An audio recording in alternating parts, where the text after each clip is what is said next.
Well, friends, welcome back to the Space for Faith podcast. My name is Mike Goldsworthy, and we are having conversations here where we are reimagining the church for our current moment. And it is good to have you with us today. We've got another conversation with a seminary, and we are having a conversation, like all kinds of things come up in it. We talk about the way that money is used in Christian institutions to sort of control outcomes. We talk about new ways of reimagining how churches, pastors, people that are interested in a higher education in the church space, like what it looks like to reimagine that, to rub shoulders with folks who come out of different experiences from you, who are in different denominations and belong in different spaces than what you have belonged in, and what that sort of does to you and for you. We talk about sort of like, what does it look like to have these institutions that have been around for a while that are being reimagined and seeing new life coming from them in new and different ways. So we spend some time talking about that. Before we get into this interview, where we'll be talking to Kan'Dace Brock and Zach Lambert, who are both engaged with Fletcher Seminary. Before we get into that, I want to remind you all of the Post-Evangelical Collective that is coming up October 11th and 12th in Denver, Colorado. Would love to have you there. We've got a great group of folks who are coming. These are people who are pastors and artists and other kinds of church leaders who feel like they don't belong anywhere anymore and are beginning to find belonging with this group of folks. So there's more information on my website, mikegoldsworthy.com.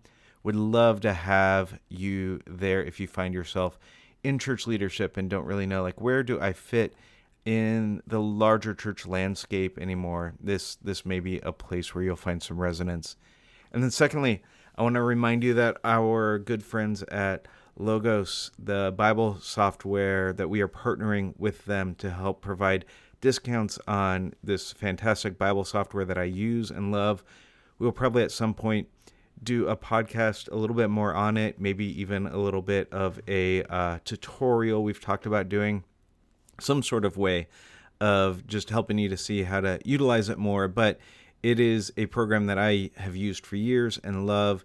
And so at my website at mikegoldsworthy.com, you can find more information about that. You can find a link to discounts, and when you buy it that way, you're getting both a discount and you're helping to support me and the work that I'm doing. So a little double dip there, which I appreciate. So having said all of that, we are going to go ahead and turn it over to our interview for today with Kan'Dace and Zach.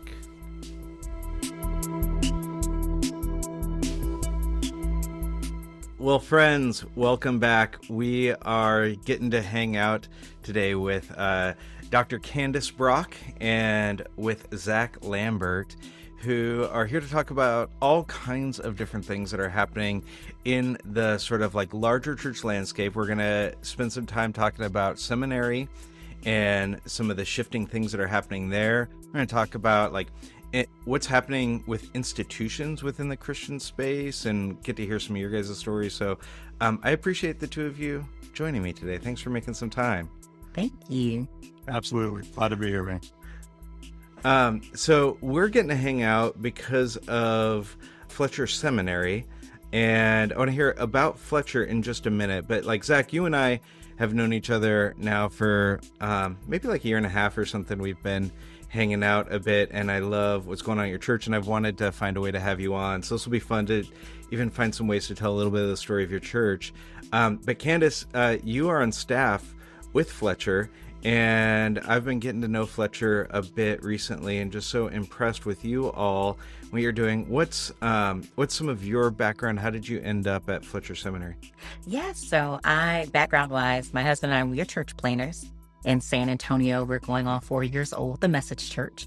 And so in addition to pastoring, I'm also a social worker, and so have that combination. And so how Fletcher became a part of my journey, my ministry journey, was a really good friend of ours, Dr. Susan Douglas, and also another board member, Kirsten Hancock, who I didn't share a little beforehand. They said, hey, we have this really great work that's taking place in San Antonio, And if you would be open to it, we'd love to have you just you and your husband come on board and just see where you all could fit in. And one of the things I've always wanted to do was be part of higher education. I love education. I love everything about and really pushing people to be the best version of themselves. And so when I was afforded this opportunity, I said yes. It's like doing social work, but in another, I say it's a different type of social work. So I was at social work and hanging. Yeah. The Message Church, did you get permission from Eugene Peterson to call it that? Are there copyright infringements? I hope not. we look, there's no Message Church in Texas. There's some. Oh, good. But yeah, sorry. Yeah. No, you're good. I'm curious to hear a little bit before we jump over to Zach and hear a little bit about his church. Do you mind sharing a little bit about the Message Church? Oh, yes. So the Message Church came out of a time, my husband and I, we had just recently left an established church in Grand Rapids, Michigan. And when we came back to Texas, we knew that God was calling us to a new work. We were like, God, we don't think we can do the established church anymore. What are you having us to do? And it just seemed like every week someone was asking us, so, hey, where's your new church? And we were like, what are you talking about? We don't have a church. We're still going to our other church. And so needless to say, after a year of fasting and praying, we said, God, we're trusting that you're calling us to do this work. And so the Message Church was birthed in April 2018 on Easter Sunday. And what was so awesome about it, my husband and I, we have various backgrounds. So he actually did his work. He did his MDiv in Baylor, but got his DMin at the Oblate School of Theology, which is a Catholic seminary in San Antonio. I don't have an MDiv, but I did my social work degree at Norfolk State and HBCU, then did my seminary work, my DMin at United Theological Seminary, which is a Methodist.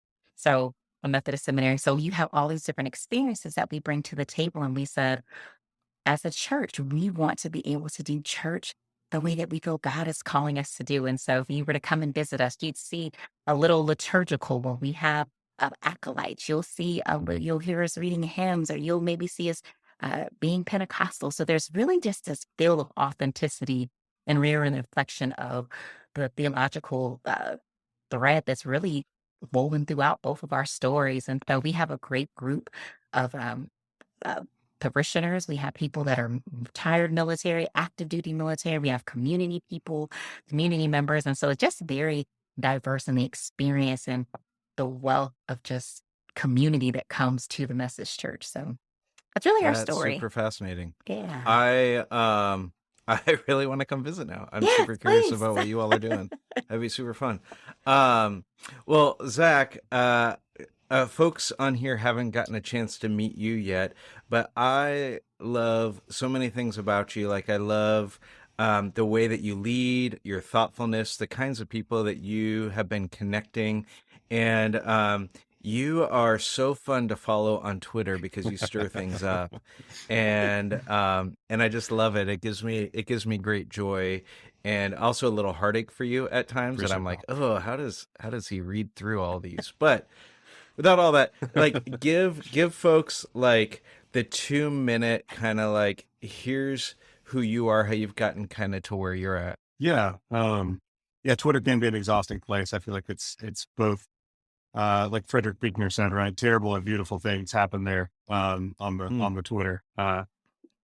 So my background is I was born and raised in Austin, Texas, where I still am today. I took a bit of a detour in undergrad and grad school, but I grew up in the Southern Baptist Church, Southern Baptist megachurch, really during the time of the conservative resurgence that was happening, or sometimes called the fundamentalist takeover that happened in the 80s and 90s and culminated in 2000. And so it was a lot of culture warring and intensity and hellfire and brimstone preaching. And to be candid, I was just never into it, even from day one. It was just, I found it to be confusing and disturbing. And I found this picture of God that I was being given to really not be attractive in any way. And I know they called it the good news, but none of it really sounded like good news to me, which was being presented. And so I kind of, went the other direction and began to look for kind of life and belonging and inclusion and all these other places.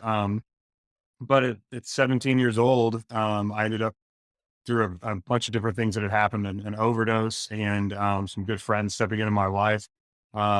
I became a Christian by literally reading the gospel accounts about Jesus. And I realized I knew a ton about the beginning and the end. I knew a ton about Easter and Christmas, but I knew nothing about the actual life of Jesus and who he was and how he acted and the way he treated people. And I was constantly in trouble in church growing up, being kicked out a few different times from youth groups and Sunday school classes for asking questions or doubting or things like that. But in the Gospels, I found this version of Jesus. I met this person who welcomed those questions, who met people where they were, who was willing to get in trouble with religious leaders to hang out with tax collectors and prostitutes, who I always identified with in those stories, and completely fell in love with Jesus and wanted to follow him kind of wherever he led me. And so that was into college and then into seminary. My wife and I got married at 21, and then at 26, was working at some churches in the Dallas area and decided that we were going to move back to Austin to start this church. It's called Restore Austin, and we launched in February of 2016. And I gave that background because the church is really for people who have difficult church experiences, who have traumatic church backgrounds, church wounding, and whether it's specifically a denominational thing or not, just people who've had tough experiences with church or Christians in general. And that's really the idea of where the name came from, of restoring people's faith in Jesus and the church, and introducing them to this person of Jesus, who, I still just can't get over how incredible he is and continues to be in my life and in the lives of the people in our church. And so it's a really diverse crew, people from all over, and different ages, races, genders, and socioeconomic statuses and sexual orientations and backgrounds and belief systems. But really united around the person and work of Christ, and doing really good, deep, work in our city. We do a lot of volunteering, partner with about 11 different nonprofit organizations in our city to serve with on a monthly basis, all over the place. And so, yeah, it's become this really beautiful community. I don't think it's anything like what I thought it was going to be. I'm sure Kan'Dace can speak to that. It's never like what you think it's going to be. But in our case, how's it different? Like, what did you imagine? Well, that's a good question. I think I was coming out of white evangelicalism, even through seminary and my time in Dallas. And so I think I had a picture of, and I was influenced by some church planting folks that were very church growth centric. And so I think in my mind, it was going to just, explode, and it was going to be this thing that was uncontainable and, just amazing. And it has been different than that. Right. And it's essentially been a steady growth of, I say we get like, 1 or 2 new members a month, every month for the last 6.5 years. And so it's grown in beautiful ways, but it's just, I do a lot more like social work and direct care than I ever thought I would. I spend a little bit less time strategic planning than I learned in the megachurch world. And I do, I kind of wish I had a social work background like Kan'Dace so that I've had to learn a lot on the go, but we have a very socioeconomically diverse group. We're in an urban center of Austin. And so, some of our areas are kind of mid gentrification. And so it's very socioeconomically diverse. And having small groups with millionaires and people who currently live in shelters in the same group is beautiful and challenging. And so I think I didn't know it was going to be like that for sure. Getting to do a lot of direct care social work stuff, but it's become my favorite part of pastoring. Yeah. I mean, there's so many things I want to ask you about your church, and Kan'Dace, I'd want to ask you about your church as well, but I don't want to derail too much, because one of the things that we wanted to talk about that I think would be helpful for folks, because I think that there's a lot of people who would resonate with these kinds of experiences and stories, is both, Zach, I know your church and your experience, and Kan'Dace, I know at least for Fletcher Seminary, that there is an experience that you all have had of belonging in certain communities where even, I don't know if you would read it this way in the same way, but I like to tell people that I'm like, hey, 15 years ago, Like, I would have been, the things that I'm doing, the things that I'm saying would have fit within the wide tent of evangelicalism. Some of it might have been at like the edges of the tent, but I would have fit in the tent. And then there's been these shifts that have happened that where the tent has moved and you kind of you can't belong anymore. And so the folks that I'm connecting with are either getting kicked out of spaces they belonged in or opting out of spaces they no longer fit in, and are like, I don't know where I fit anymore. And so in some ways that's institutionally happened for you both. And I wonder if you wouldn't mind sharing a little bit of the story of like what that has looked like of having belonged in a place and then that your institution, your organization belonged with a group, of others, and then it no longer fit there anymore and had to like emerge with a new kind of identity. Does that framing make sense? Oh, yes. Yeah. Yeah. Um, Yeah, definitely. Candace, you want to go first?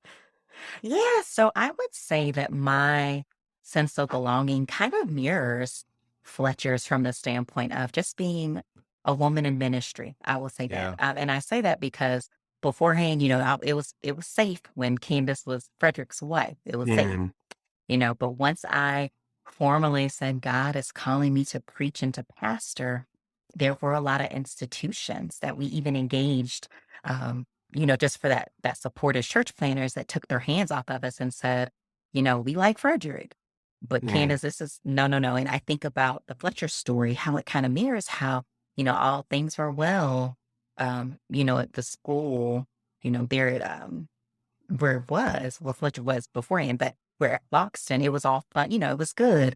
But then once Loxton began to have some of those challenges, university said, no, we're taking our hands off because y'all are, because of the finances, you need to go somewhere else. And so seeing that Loxton was birthed, seeing that Fletcher was birthed mm, out of, a group of their, the community that said, hey, we want to see the work of the kingdom to go forward. And we're not going to be accepted in these spaces. We're not going to be the norm. The fact that they have a Black woman as part of the associate vice presidents in San Antonio, yeah. that's huge from the standpoint of San Antonio is not a kind place Mm, to women in ministry. Let me just mm, say. mm, Hmm. And then you add that I'm a Black woman in ministry. And it is so tough. And I've shared this very openly. I'll say it for everybody to hear. I realize that there are doors that may not be opened because of what I look like. And it's mm, sad because they're going to miss out on the blessing that Fletcher can be, right, to the world above. But because of what I look like, I know there are certain institutions, there are certain people, there are certain entities that are like, nope, we liked you before we saw you. And so those are some spaces that I have to navigate and be okay with saying, I opt out of, mm, even though I'm Baptist by roots, I realize that, man, it's beyond me being a Baptist. It's beyond me being ascribing to this, and this, but it's like I'm ascribing to people having genuine relationships with God and being Hmm. part of Hmm. Fletcher is really part, being saying, hey, we have a seat at the table for you. Come mm. and let's dine together.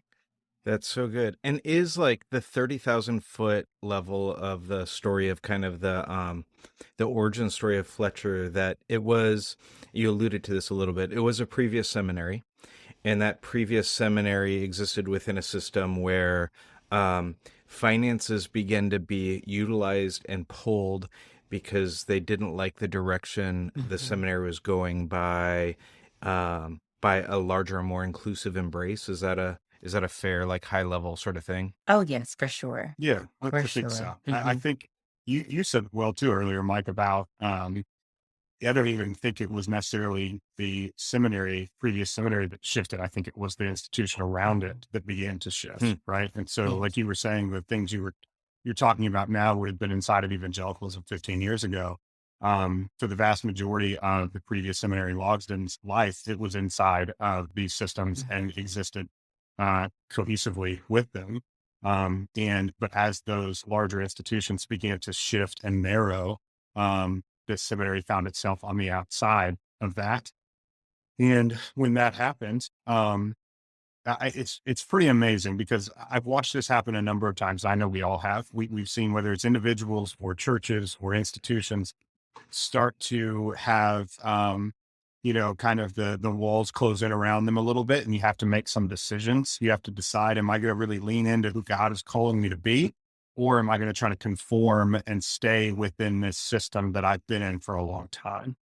And what makes me so proud of Fletcher is that when all of that stuff started closing in and finances were used in the way you just said, Mike, and eventually it was closed down, instead of during that whole time, they could have shifted, right, and become more palatable to the institution that they were around, but they didn't. They chose to remain true to who they were.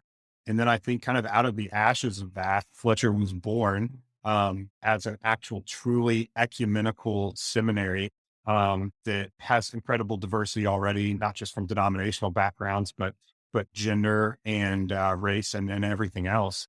And I think it's one of those situations where I know there was a lot of grieving when law's been closed, but as Fletcher has been born and is being born now, there's so much more joy because now I think it's almost the fullness of what a lot of those logs and folks dreamed maybe it could be someday. And now it gets to live into its full identity as this beautiful, diverse picture of the kingdom of God. I'd be curious on your all's read on what is it that began to shift for institutions to have to make choices like that. So I was thinking, I'm in this Facebook group with like people who are graduates of my undergrad Bible college that I went to, like stretching back to like they graduated in the 60s and 70s all the way up until present day. And somebody was posting the other day, they posted about like, can you believe all the great speakers that we had come to chapel? And they started naming folks. And I was like, I can't believe we had all those folks in our chapel, the wide diversity of kinds of things. And that there was this time where it was like, they're all pursuing Jesus. And like, that's the thing that we have in common. And we trust their pursuit of Jesus. And we've got room for theological difference within that. Right. And it feels like there has been it not just feels like, we're observing shifts that are taking place where that's no longer the criteria. And there is certain kinds of doctrinal purity and things like that that are taking what was room for a wide approach to become a very narrow approach that's then forcing different organizations to have to decide like what to do. Anyways, what's your read on like why that sort of shrinking of focus and that's forcing people to either conform or be pushed out? I think part of it is fear, in all Yeah. honesty, right? Like you're so used to doing something a certain way. And then when you meet someone who doesn't look like you, or you are introduced to something that's not as familiar to you, 9 times out of 10, if you're not willing to embrace and ask the questions, right? Then it's like, okay, this is wrong, this is bad, rather than asking questions that can inform your judgment. So I get the idea that a lot of it has to do with fear. Fear of losing resources, fear of losing stakeholders, fear of losing a lot. And it's like, do I really want to lose that for this? Yeah. Yeah. I would, and I totally agree with Candace. I think there's also just a larger polarization happening, in culture way beyond Christian world. Ezra Klein wrote a great book a couple of years ago called Why We're Polarized. He's the founder of Vox and a former MSNBC guy. And he wrote about and referenced all these studies that showed the continued polarization politically, religiously, even geographically that has taken place in the United States over the last couple of decades. And the truth is that for the vast majority of us, whether it's with religion or faith or just in everyday life, we don't spend a lot of time with people who think differently, look differently, vote differently. And again, a lot of that's geography. You have so many more spaces where that you have a lot of political or partisan unity because of where you actually live. And I think we probably all know people who have literally moved because they did not want to live in a space where it was they felt so isolated politically. And I think that happens religiously as well. So as we saw culture and partisan politics continue to polarize, I think the church unfortunately followed suit a little bit on that. And those doctrinal tests and purity tests became much more prevalent. And I think that we if you live by litmus tests, I think you're going to die by litmus tests. And I think we're seeing a lot of that happening in larger institutional church world right now, where there's so much breakage, trauma and pain, because you have to have such a narrow understanding of what it means to follow Jesus in order to be a part of some of these spaces. Yeah. Well, Zach, I heard you use a phrase. I wrote it down in a conversation that we had, not in this conversation, another time. You said that evangelical conservatives use money to control outcomes. And I was thinking of like, I mean, we can talk about it seminary wise and Christian college wise. Like I was thinking of the story of at Wheaton College a few years ago. I can't remember the professor's name now, who got attacked because she had said that God is one, and we're talking about one God. Do you remember the conversation I'm talking about? No, I'm talking about like broadly, and that like, and it was fine statements within the institution until people started holding money over the head of the institution, and then they start making theological judgments based off of money being pulled or being given and all of that, right? I'm kind of curious what your experience has been with stuff like that. Have you had experience of money being used to try to control the way that your church operates, the way that you do ministry, what that all looks like? Yeah, absolutely. And I do think we see it broadly. I grew up in it, candidly, in kind of a moral majority culture where there was so much boycotting constantly, right? And there was always my family, my parents listened to Dr. Dobson pretty religiously. So when he said to boycott, we said, how high? And, it was Disney, it was Abercrombie, it was, anybody and everybody, right? And so I think that culture has just gotten worse and worse. And so, yeah, for me, it started really early. Like we moved down here to start the process of planting, and we actually hadn't even launched yet. We were raising some money, both from individuals and kind of institutional places. And one guy that we'd raised some money from was a friend back in Dallas, more of an acquaintance. And we had already moved to Austin, but hadn't actually started the church yet. And I remember that I had posted something on my just personal social media in support of Colin Kaepernick kneeling, and in a way that I thought was like fairly, high level, just like, hey, I think we should support somebody who's trying to do this the right way. If you remember, he like talked to, I think it was Nate Boyer, that the military guy, and said like, how do I protest in a respectful way?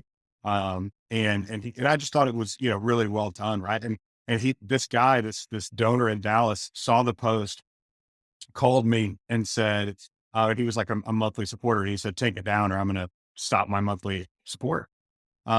It's those early choice moments where you're like, okay, well, I'm going to leave it up. And, I hope that maybe we could talk about why I think this, or maybe why you think this or whatever, but I don't think this is a really healthy way to interact with each other. Why don't we try to have a dialogue? I'm even happy. I'll be in Dallas soon. Let's have coffee, whatever. And, he said, I don't need to talk. And I mean, I got the notification like a minute later, the donation had been stopped. And so it's small things like that. And then it's also large things. I shared the story before about the sister church we planted on campus at UT Austin. And we went through the process for about 2 years of raising external funding to get that off the ground. It was going to be a very student-centric church. So we needed some significant external funding, not just from us, but from surrounding groups. And obviously Kan'Dace knows better than anyone, but we went through an interview process and hired a Black woman to be the lead pastor of that church. And the day we hired her, we heard from 3 different organizations that lost a total of $60,000 in support that day. So it's so prevalent. I could tell a million stories of not just me, but other friends who've been through similar things. People don't believe me when I tell them that these things happen. Yeah. Like they genuinely don't. They're like, no, that sounds made up, or like that's like it's not really as big of a deal as you're making it out to be. No. I mean, yeah.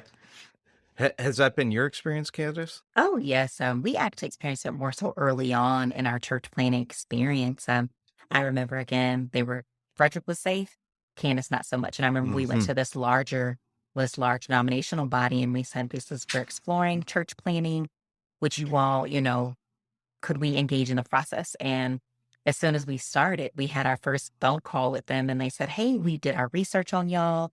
And we noticed that Kan'Dace, you have videos of Kan'Dace preaching and teaching. And while we support you all, we don't support what she's doing. Can you remove those videos from your website? Mm.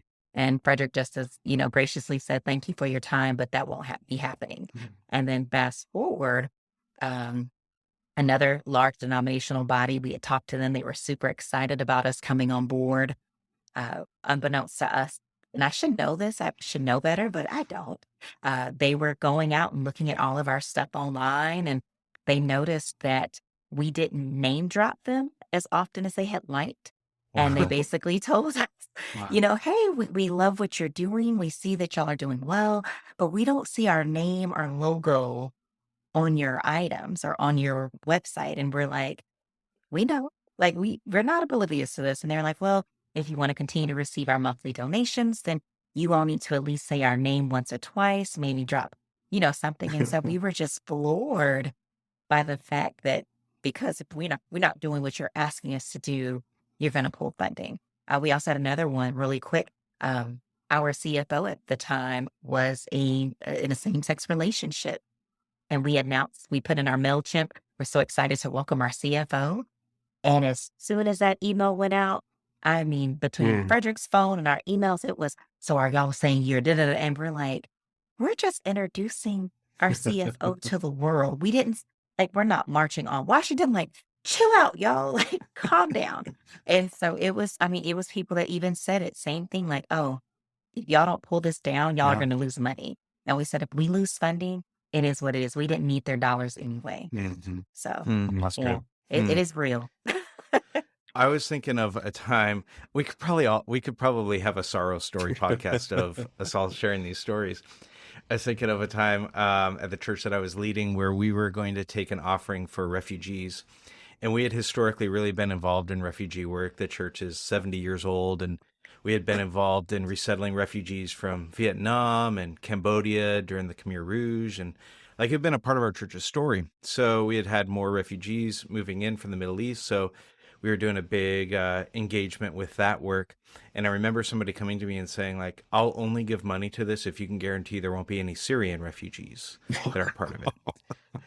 And it was somebody who was super engaged and committed in our church. And I don't know, I just remember this thing of trying to figure out what do I do with that, where it's I mean, it's the whole, I'm controlling the way that you live this out. You can only live it out in the way that my lens can make sense of. And the way that I'm going to force you into that, I'm not even going to dialogue with you about it. I'm not going to try and understand your point. I'm just going to simply wave my checkbook in front of you as a way of trying to make you move in the way that I want you to move. Yeah. Yeah. And I think it's indicative this is a whole trail we don't need to go down, but the fact that is so prevalent, I think shows us just how much this kind of Western American capitalism stuff has infected the church of we consider money the highest form of endorsement. And so that's the biggest thing we can do. We can think of is to pull our funding, right? Not have a conversation, not it just goes immediately to that. And the first time, I'm 33, so I didn't see all of this as much growing up. Like I said, some of the boycotts and stuff that we experienced was my first taste. But as an adult, the first time I remember just being floored by this was the World Vision stuff in 2014, right? When World Vision went through this whole discernment process, announced that they were going to essentially just abide by the United States government's stuff around same-sex marriage and would allow people in same-sex marriages to be on their staff.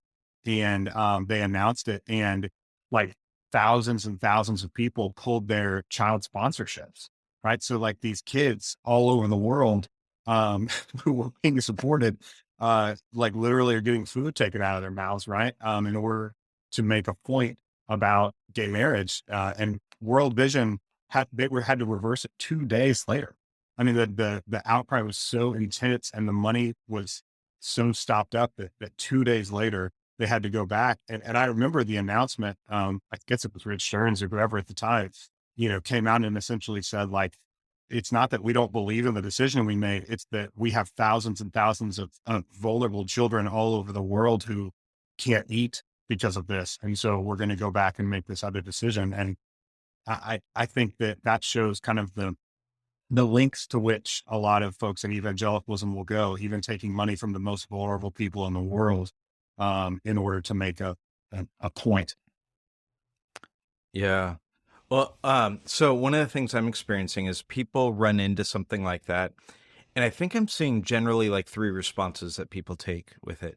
One is that they conform to the system, right? That it's like, there's good that I want to do. Yeah. In order to do that good, I need to fit within this box. And so I'm going to fit within that box and I'm going to do the good that I want to do. And you can figure out ways to feel good about that, right? So I'll see some folks that are doing that. And some of them that are doing really good work within those systems, and then some of them that have become in some ways enculturated by the system, because what you're around, you end up adopting and adapting to, right? So I see that. I see then some folks that just opt out of the whole thing, that they're like, everything is corrupt and just like F it all. Yeah. And it's kind of some of what we see happening in the, like, and I totally understand it, the evangelical movement of like, burn the whole thing down because the whole thing's corrupt. I don't want anything to do with it. And then the third thing that I'm seeing happen is people that are trying to birth something new, that are trying to critique by creating, as gets said quite a bit. And I think like that's the space that we're finding ourselves in, is all trying to say like, okay, well, we're not trying to fit within the system in the way that we need to. We're also not trying to just say burn all down, but we think that there's something, there's a more beautiful way forward. And so we're going to create churches and seminaries and other kinds of organizations and institutions that help to chart a new way forward. So having said that, I would love, like, the thing that brought us all together was, is the new thing that Fletcher's trying to create. So I would love to hear a little bit about that. What's sort of the heartbeat behind that? What's that new thing there? Yeah. So, I mean, like Zach has shared earlier, this is Fletcher is essentially being birthed out of the ashes. And what's so awesome about it is not only are we multi-denominational or ecumenical, as you may hear it used interchangeably, but we understand the importance and the relevance of hearing from our sisters and brothers and people of various denominations and Christian experience, right? Because I think many of us have been birthed and oriented in one particular lane that, again, going back to that fear, there's a fear that I cannot go outside of my lane. But it's so awesome when you can step outside of your lane and interact with your Catholic brothers and sisters, your AME. I mean, it's a beautiful, beautiful expression of God's love. And so being able to do that at Fletcher is awesome, on top of having that very practical, real world, real life experience right there in the classroom. Being able, as Zach has shared, having Zach as an instructor, right? Having Reverend Zach Lambert, the founder and pastor of Restore Austin, being able to not only bring his story to the classroom, but then be able to give very practical tips on, hey, this is what it looks like, the church plant. This is the good, the not so good, the great days, the not so good days. But then also let me show you what it looks like in the bigger context of Christianity. Let me show you where we fit. You know what I mean? And so being able to say that Fletcher is going to be able to provide, instructors like Reverend Zach and many, many others who are just experts and just doing their thing in the field of theology is just exciting. And I'm just excited to be part of that work. One of the things that's interesting to me as like you share about it is I think of some seminaries that are very bound denominationally or theologically, and that you're saying like, we're going to create a lot of space for you not to bump up against people who think differently, so that the goal is not, and tell me if I'm off on this, but that the goal is not that you walk out being able to just mimic what we tell you to believe, but that you walk out with a more robust Christian thought life and engagement and even formation life, because you are having to rub shoulders with people that are coming from all sorts of different backgrounds. So that seems super unique and different. Yeah. And then Another one that I definitely I've experienced, well, like being schooled in the evangelical megachurch, like you were, Zach. We did a lot of there's a lot of like internal promotion and internal like schooling that happens in those churches. And so some of that's been really good at like saying like, oh, there are people in our church that are called to ministry that we want to move into these roles. And as a result of that, you have people that end up leading in theological ways without theological training. And so they understand the practical, they don't understand the theological. Yeah. And then you end up with folks that are trying to come into ministry out of seminaries that never had actually engaged in church work, but like they can tell you all about Bart, and they can exegete Romans like nobody's business. But they don't actually like know how to like engage in people's actual real life, Yeah. or like how to like get a group of people to rally behind a cause or a calling. And so like that seems really interesting to me also, of like sort of like that merger of those two. I don't know, Zach, do you mind to share a little bit like what drew you to some of this work and being a professor? Yeah, absolutely. I think this has probably been said by a number of people, but Jesse Fletcher, who the seminary is named after, who's passed away now, but was a former professor at Logsdon. He was kind of famous for saying that he wanted to teach students how to think, not what to think. And I think that's really what Fletcher is trying to do by exposing to a number of different ways to think and process about things. Yeah, when I was in Dallas, at the last church I worked at, my job was I built and then ran a residency program to kind of train people on what they didn't get in seminary. And I saw the same problems that you just identified, Mike, and that we've all seen, is that there are these two kinds of folks a lot of times that are in ministry, people who have just been immersed in higher education with really little to no practical training, or people that have only had practical training, been raised up in the church, but really never had any kind of higher education. And I think what Fletcher is trying to do in this kind of, increasingly post-Christian culture is to say, the answer to bad higher education is not no higher education. It's better higher education. And just like us as church planters, right? The answer to the toxic churches is not no church. The answer is healthy church. And so how do we actually create these new spaces? And like you said earlier, Mike, those things naturally critique the old. And so when Fletcher was first pitched to me, that was really how it was pitched. And that was what was engaging. And I will say, without getting into a bunch of specifics, I was hesitant at first because these are easy words to say about any kind of institution. I had so much institutional pain. I touched on that a little bit earlier, that it was hard to trust that, this was actually going to be the way that it was. But I watched Fletcher, put their money where their mouth is numerous times, including losing out on donations because of a refusal to compromise on full inclusion of all people, including even on the board level. And as they've done that, as I've watched them make those decisions really early on, at the time when we know as church planners, that's the easiest to compromise when it's so early and you have nothing and you need all the help. That's really when it's easy to compromise. And I've watched Fletcher and the leadership, Kan'Dace included, continue to say, no, this is who we are. This is who God has called us to be. And we are going to move forward with that regardless of the cost. And I'll stand shoulder to shoulder with people like that any day of the week. I love that. I love that. So, what kind of people would be looking at Fletcher? Like if folks are listening right now and they're like that kind of theological education, that kind of practical experience sounds interesting. Like what kinds of folks do you think would fit into the work that you all are doing? Yeah, so we say all the time, whether you are just now starting your ministry journey, whether you have been journeying for years on top of years, maybe your second career, maybe you have dealt with, as Zach shared, maybe you've dealt with some institutional hurt or mistrust. And we just want you to come and, allow us an opportunity to journey with you to a place where you can discern where your call is. You can discern what are my next steps. Because you may come and take a class and say, you know what, I really enjoy doing mission work, or, this really affirmed who I am and what I'm doing wherever your mission field looks like. And so really, we want to help any and everybody who is willing to come and be open to just conversations. We're very relational as a board, as an institution. And so we just want to sit down and let's sit down and talk. Where do you see yourself today? Where do you see yourself years from now? And how can we fit into your story as we are, developing our story as well?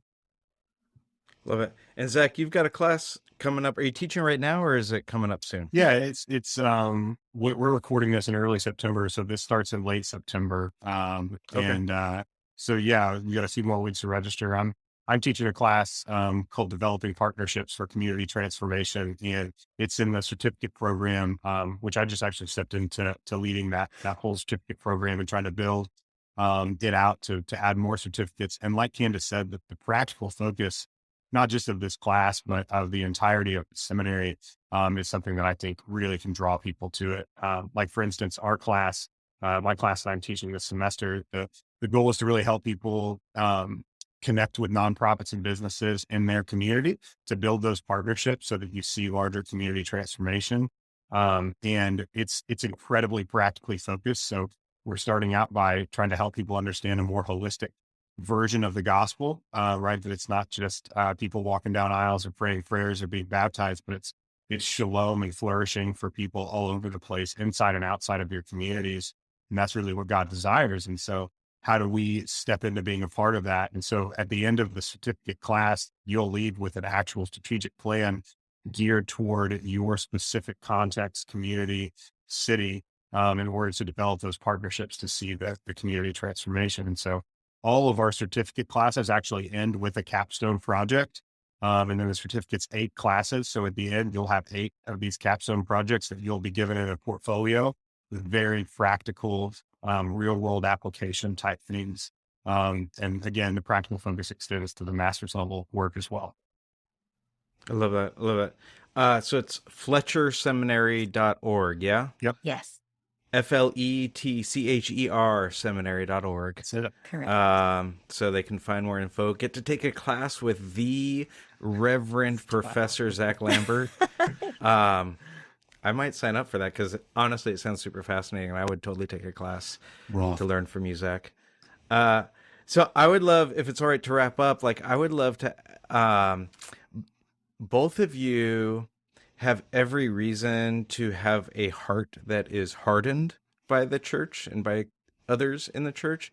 And yet, like, you keep putting yourself in a space to try and build something. So I would be curious to hear, and I'm thinking specifically about people who listen to this who are in some sort of church leadership, like, how is it that you have kept your heart tender and sort of open to the work that God is calling you to and towards still engaging in the church? And not saying that that's what everybody's story needs to be, but for you all, it seems to be right now. So I'd be curious, like, how have you been able to maintain an openness and a tenderness towards that? Yeah, so I would say this is where my social work background comes in. One of the things that, I teach as I was working with my clients, I would tell them, the first, in order for you to understand you have a problem, you have to first acknowledge you have a problem. And so if you are in this space of doing ministry and you realize that your heart is becoming hardened or you dealt with some, some pains, you got to say, you know what, I'm hurt, and be willing to deal with that. But then also keep at the forefront of your mind, who am I doing this for? Because I've been, and I'm pretty sure we can all attest to this, I've been in a number of situations where I've been so hurt that I told God, I said, God, I'm changing my membership to Bedside Baptist and I'm staying home, right?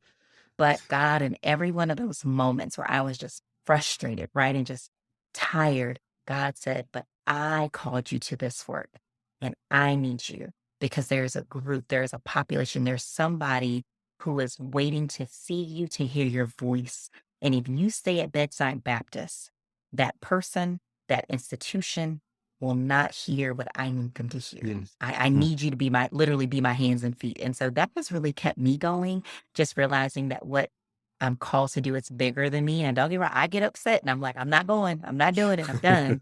But every time after I have that moment, I dial it back and I said, you know what, I acknowledge my issue. I need to process it and keep working. And I have a therapist. So I put that everybody, make sure you get you a good therapist. Yeah. That's so good. Kan'Dace, I'm really grateful that you've done that work and that you're continuing to engage. We need your voice. Thank you. Absolutely. Thank you. Yeah, I'd echo Candace on the therapist side. I also have therapists. That's super important. And, but I think I love the way you phrase that, Mike. What keeps your heart tender? Um, Honestly, for me, it's our people at Restore. They keep my heart so tender. And, the fact that on one side, I know because they've told me, like I wouldn't be in the church if Restored wasn't here.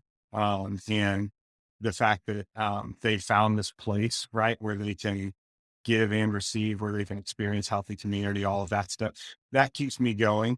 But only so long, right? There is a little bit of like, this is, it's hard, it's exhausting. And so I think what I've realized, especially over the last few years, is this truly is a community. I'm not just giving, I'm receiving as well. And I'll give you a quick example. After the shooting in Uvalde a while back, I was having a hard time. I've got elementary school kids and actually I have a grandparent that's from Uvalde who lived across the street from this elementary school. And it was just devastating, obviously, for all of us. But it was really difficult for me. And I got up on Sunday and I shared and grieved and lamented. And if you've ever watched me preach, I'm a fairly emotional guy and cry maybe every other sermon, at least tear up a little bit. But this one's worse. I was honestly having trouble getting through it. And at the end, I just offered as kind of we did a closing song to go and stand on the side and pray with people if they were having a hard time. And I go over there and I kept my head down, and the band starts to play the closing song and I look up and, there are like 12 or 15 people lined up. And honestly, my first thought was like, oh, I don't know if I could do this, like, I don't know if I have it in me. And like 6 of the first 8 people that walked up in that line said, I want to pray for you. How can I pray for you? And they just like laid hands on me and let me just like rest on their shoulder and cry and, prayed over me and prayed for strength and prayed for safety for my kids and, for healing and Uvalde and all of these things. Right. And it was like, those were the arms and words of Jesus in that line, just over and over and over again as people came up and hugged me and prayed over me.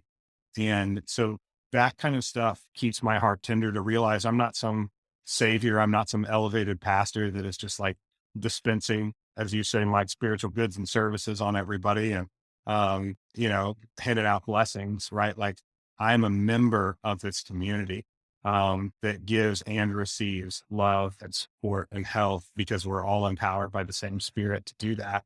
So yeah, that keeps my heart really tender, especially in the tough moments. Well, dang, you two, this is good. It's really good stuff. Well, thanks for making time to be here today, friends. Check out Fletcher Seminary. You will not be disappointed by getting to engage here with Zach and with Kan'Dace and with the other great team members that I've gotten to meet, some other folks there, and they're all wonderful. So check out Fletcher Seminary. And Kan'Dace and Zach, thanks so much for making some time today. It was genuinely so good for me to talk to you both. Oh, thank you. Thank you, Mike. Thanks, Mike. Thanks for creating this space, man.